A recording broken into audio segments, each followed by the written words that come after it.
बीमार थे, बहुत ज्यादा थे वो। 1.5 महीने तक बीमार थे। हमें नहीं समझ में आ रहा था, एक तरफ से नया कलीसिया था, दूसरी तरफ से वो अविश्वासी थे। कहीं ना कहीं उनके मन में आता था कि तुम इधर जा रहे हो तो मैं बीमार हूँ।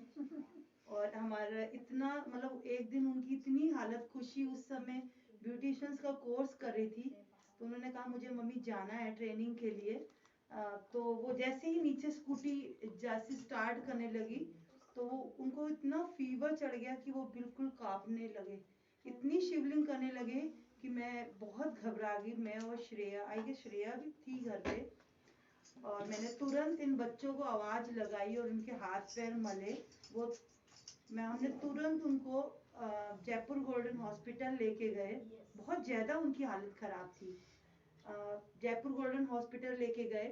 पहले मेरे हस्बैंड की अच्छी जॉब थी तो हमारे पास मेडिक्लेम भी था। हमने अपने सिस्टर इन लॉ को कॉल करा। वहां पे कोरोना पेशेंट 16 साल की लड़की हमारे सामने थी और वहाँ वॉचमैन खड़ा था तो उसने हमें हटाया, आप साइड हो जाओ। और जैसे ही उसका टेस्ट करा आरटीसीटी का तो उसको पॉजिटिव आया। और वहीं पे मेरे हस्बैंड थे, जो कि खुशी अंदर थी। हमारे पास 1 रुपए का भी फंड नहीं था, हमारे पास मेडिक्लेम नहीं था। जब मैंने अपनी सिस्टर इन लॉ को कॉल करा तो उन्होंने बोला कि गवर्नमेंट हॉस्पिटल ले जाओ। तो मैं वहीं पे परमेश्वर को बहुत धन्यवाद देती हूँ कि हमने एट ए टाइम, हमने सिस्टर को भी कॉल करा था, सिस्टर से भी बात हुई थी। हम अंबेडकर लेके गए थे उनको गवर्नमेंट हॉस्पिटल में, क्योंकि प्रभु हमारे साथ था। और जैसी गवर्नमेंट हॉस्पिटल में हमने वेट करा और वहां पर जाकर उनका हमने नंबर लिया, सेकेंड डे हमने टेस्ट करवाया। और जैसे उनको घर पहुंचे, सिस्टर का, हमें नहीं पता था कि उनके अंदर कोरोना है कि नहीं, लेकिन सिस्टर को कोई भी डर नहीं था। उन्होंने कहा मैं अभी आऊंगी घर में प्रार्थना करने के लिए।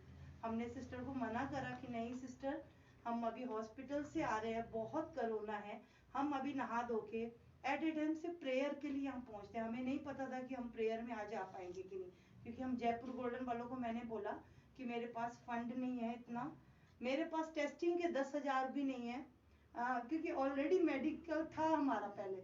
और मैंने बोला कि भाई टेस्ट लिख दो, और हम मेडिकल से करवाया।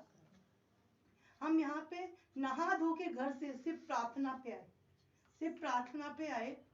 और जैसे ही उनका टेस्ट आया वो नेगेटिव था, मुझे नहीं पता। और उसके बाद भी वो इतने बीमार थे कि उनका फीवर ही नहीं उतर रहा था। मैंने अपनी मदर से भी थोड़ी फंड की मांगी थी। मैं बोलना नहीं चाहती हूँ आगे की बातों को, लेकिन 1.5 महीने तक मैं यहाँ भी आती थी, घर भी संभालती थी, मेरी शॉप भी थी, मैं सिस्टर के साथ ही जाती थी, उस शॉप को भी संभालती थी। मेरे पास कोई फंड नहीं था, कुछ भी नहीं था, लेकिन प्रभु था। ये बहुत बड़ी गवाही है कि परमेश्वर ने उनको संभाला 1.5 महीने बाद।